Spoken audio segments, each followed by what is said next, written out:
Assalamualaikum warahmatullahi wabarakatuh.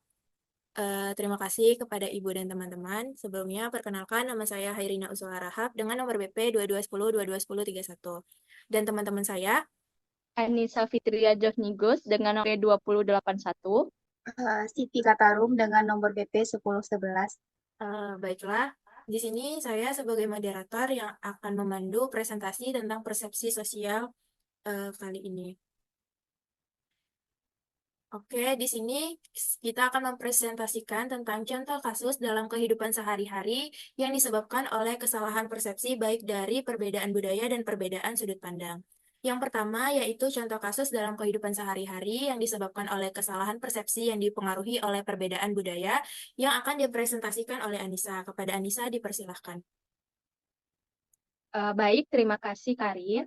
Saya akan mempresentasikan terkait contoh kasus dalam kesalahan persepsi dipengaruhi oleh perbedaan budaya.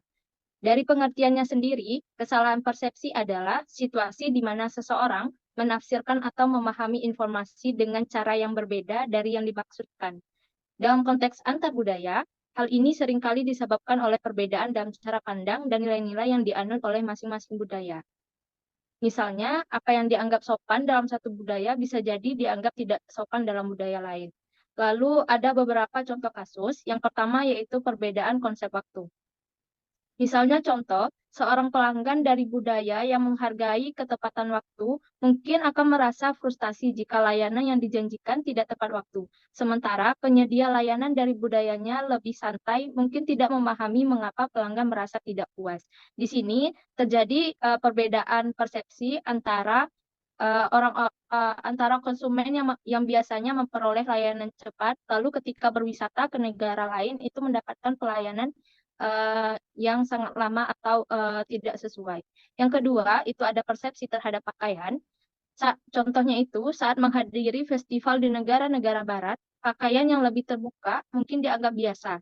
Sedangkan di negara-negara dengan norma konservatif, hal ini menimbulkan kritik dan kesalahpahaman. Next.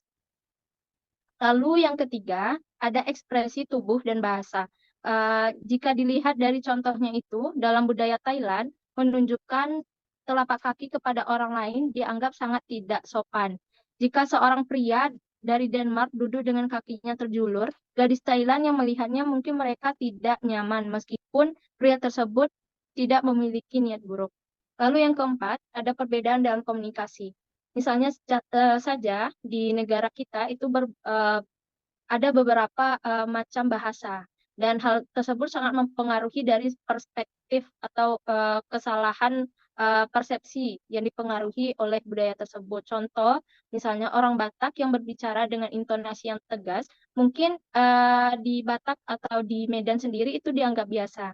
Namun ketika orang Batak berkomunikasi dengan orang Jawa, yang notabene-nya yaitu berbicara dengan lemah lembut, itu mereka akan menganggap bahwa orang Batak ini uh, memperlihatkan atau mengkomunikasikan dengan cara marah-marah. Yang kelima, itu ada konsep kehidupan keluarga.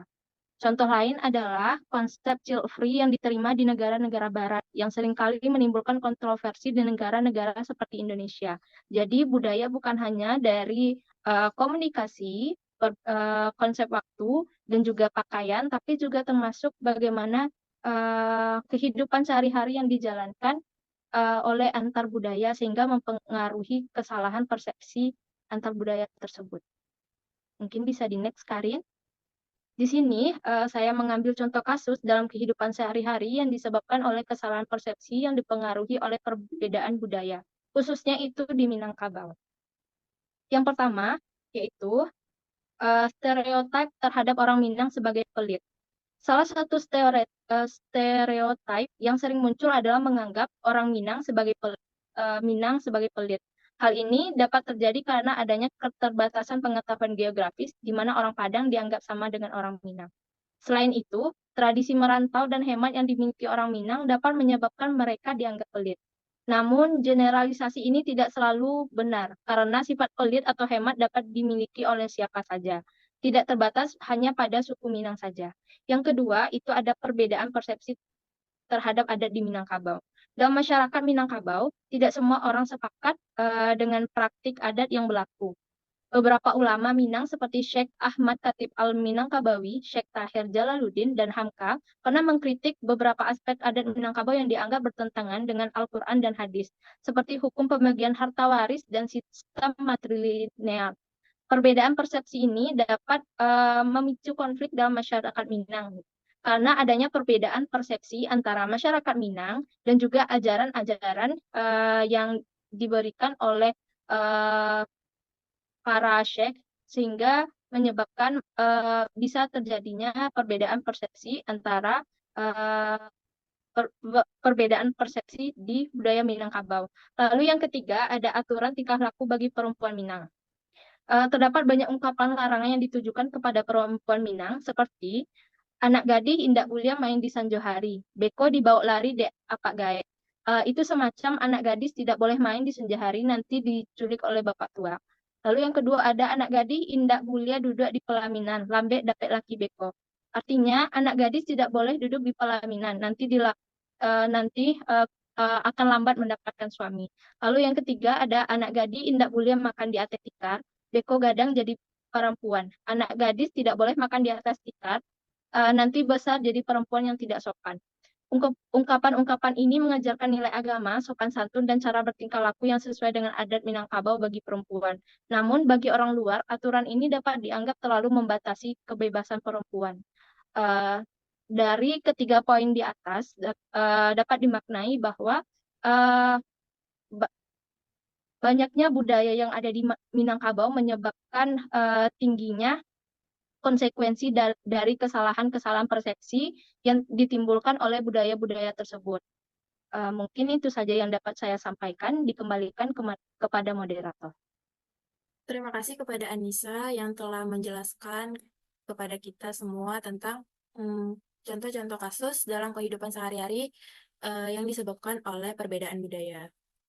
Mungkin kita lanjut ke materi selanjutnya, yaitu contoh kasus dalam kehidupan sehari-hari disebabkan oleh kesalahan persepsi yang dipengaruhi oleh perbedaan sudut pandang yang akan dipresentasikan oleh Siti. Kepada Siti dipersilahkan. Terima kasih kepada moderator. Baiklah, saya akan menjelaskan tentang contoh kasus dalam kehidupan sehari-hari yang disebabkan oleh kesalahan persepsi yang dipengaruhi oleh perbedaan sudut pandang. Yang pertama itu ada persepsi tentang rumah tangga. Seorang ibu mungkin merasa kewalahan dengan semua tugas rumah tangga, sementara sang ayah merasa telah banyak membantu. Perbedaan sudut pandang ini muncul karena masing-masing memiliki definisi dan ukuran yang berbeda tentang membantu. Yang kedua ada persepsi tentang penggunaan waktu luang. Anak remaja yang senang menghabiskan waktu dengan teman-temannya mungkin akan dianggap membuang-buang waktu oleh orang tuanya. Sementara anak remaja tersebut merasa perlu untuk bersosialisasi. Next. Yang ketiga itu ada lingkungan kerja. Seperti saat evaluasi kinerja, seorang atasan mungkin merasa seorang karyawan belum bekerja maksimal. Sementara karyawan tersebut merasa telah bekerja keras. Perbedaan persepsi ini muncul karena perbedaan dalam penentuan target, prioritas, tugas, atau cara ukur kinerja. Yang keempat itu miskomunikasi dalam percakapan. Dua orang yang memiliki pemahaman yang berbeda tentang makna suatu kata atau frasa sehingga terjadi kesalahpahaman. Yang kelima, interpretasi berita. Dua orang dapat memiliki interpretasi yang berbeda terhadap sebuah berita tergantung pada latar belakang, keyakinan, dan sumber informasi yang mereka percayai. Next. Salah satu contoh dalam kehidupan sehari-hari dalam sudut pandang di Minangkabau, seperti kata litak pada orang Bukit Tinggi itu yang mengartikan lapar, sedangkan pada orang Padang itu mengartikan lelah. Di sini terdapat miskomunikasi frasa dalam perbedaan sudut pandang di Minangkabau. Oke, saya kembalikan kepada moderator. Terima kasih. Baiklah, terima kasih presentasinya oleh Siti. Mungkin kesimpulan yang bisa kita ambil dari presentasi kali ini yaitu kesalahan persepsi bisa dipengaruhi oleh budaya dan sudut pandang. Dengan contoh-contoh kasus yang sudah dipaparkan oleh teman-teman saya tadi, yaitu kayak budaya misalnya konsep perbedaan waktu, perbedaan pakaian, terus dan lain-lain. Terus kalau misalnya contoh-contoh di dalam sudut pandang mungkin bisa terjadi di lingkungan kerja, di rumah tangga. Mungkin itu aja presentasi dari kami. Kurang dan lebihnya kami mohon maaf. Saya akhiri, wabillahi taufiq wal hidayah. Wassalamualaikum warahmatullahi wabarakatuh.